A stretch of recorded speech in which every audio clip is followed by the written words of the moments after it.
hmm Okay, blank. Egypt gained Sinai and Israel gained U.S. support. The Arab-Israeli peace treaty of 1979, Egypt gained Sinai, the Sinai and Israel gained United States support.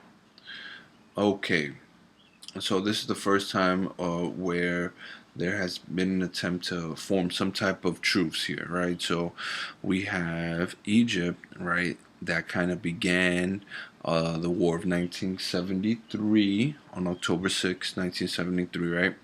And what they did was they weren't happy that Israel was kind of controlling the Sinai, right? So Egypt gains back the Sinai, all right, and then Israel, right, gains U.S. support. Okay, now when did Israel lose U.S. support? Well, Israel lost the U.S. support when the Soviet Union, right, threatened to interfere into this the War of 1973. All right, so what happened was, okay, Israel is kind of like dominating, and there's a lot of Arab warriors dying, right? So the Soviet Union is seeing their party that they're responsible for, getting wiped out. So eventually, the Soviet Union says, "Hey, we're going to intervene," right? At that point, the United States goes ahead and says, "Well, if you intervene, we're also going to send in our military," right? In order to ease tensions, all right, between the superpowers, because the superpowers were only there to supervise and to ensure that 100% total civilian extinction doesn't occur, to kind of like make sure that things are contained. All right.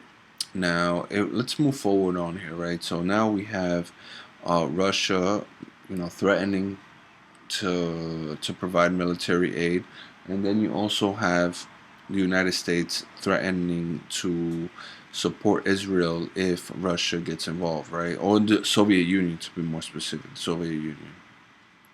Okay.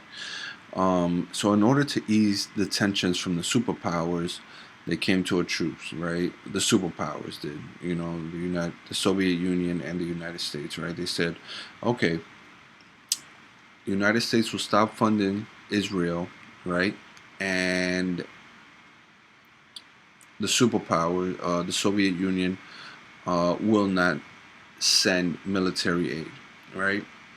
And that's kind of like and that's kind of how things went about. So with this peace treaty here, finally, you have Prime Minister Begin of Israel inviting the president of Egypt, President Sadat, to come to a truce, to sit down at a table and let's come to a truce, right? And that was kind of the first steps to an agreement ever, all right?